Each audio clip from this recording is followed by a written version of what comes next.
Welcome back to another ADD's action figure obsession video, and here's a quick look at the two Star-Lords in my collection. Hasbro Marvel Legends figures, and the oldest one is actually the one on the right.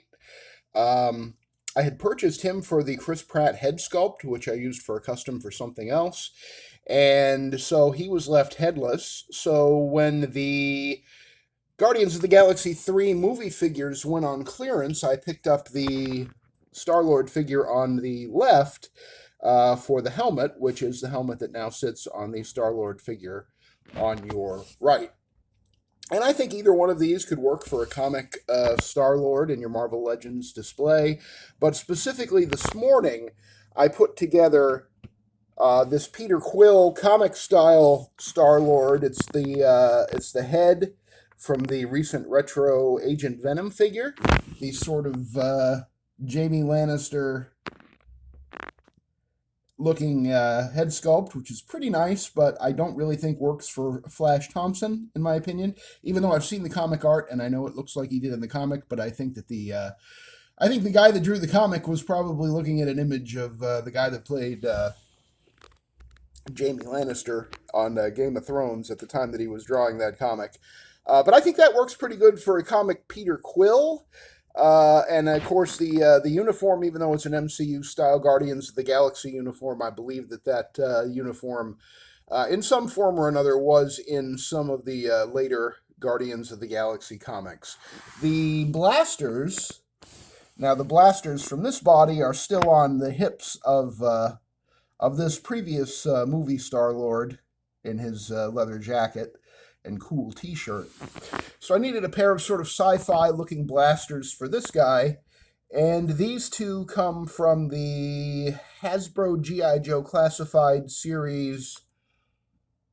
Oh gosh, it's totally slipping my mind. The guy that drives the boat sometimes for the Dreadnoks. Wow. Yeah, I'm totally crapping the bed. But anyway, that's where those guns are from. They're from the GI Joe Classified series, and I had picked up multiples of that figure. I can't think of his name, and I picked up multiples of him to turn him into just an army of Cobra goons. I think this is the Python Patrol version of these weapons, and they're very nice, sort of sci-fi looking, almost Star Wars esque, revolvers.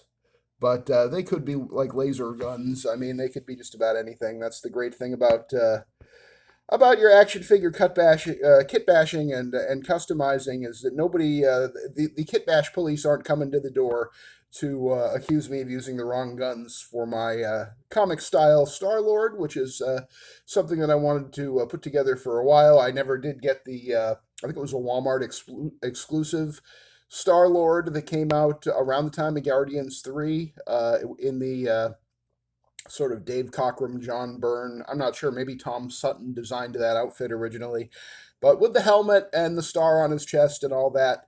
But this is a more modern look for Peter Quill, and I think he'll look okay in my comic displays as a modern comic Star Lord.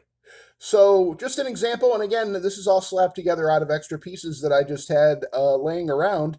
Sometimes it's good to just, if you're into kit bashing or customizing, sit there with what you've got. What bodies do you have? What weapons do you have? What accessories? Do the skin tones match? The skin tones match pretty good on this, I think.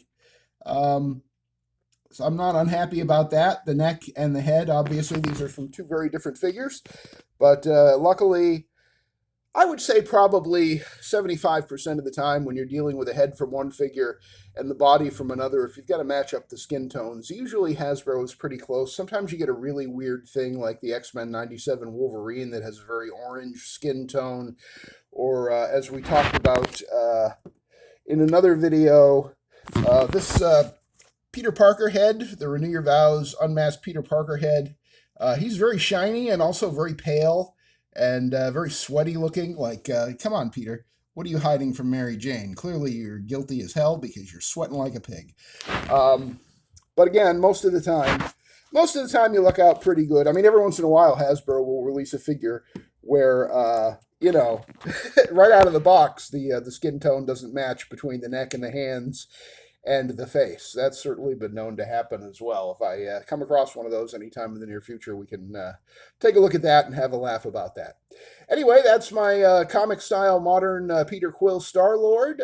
Feel free to leave a like on the video and a comment or question if you have any in the comments below.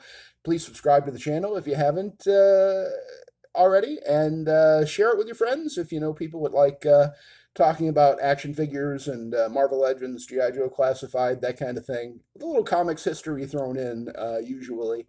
That's what I try to do, is give you a little insight, one way or another, sharing the little tiny bit of knowledge that I've picked up along the way.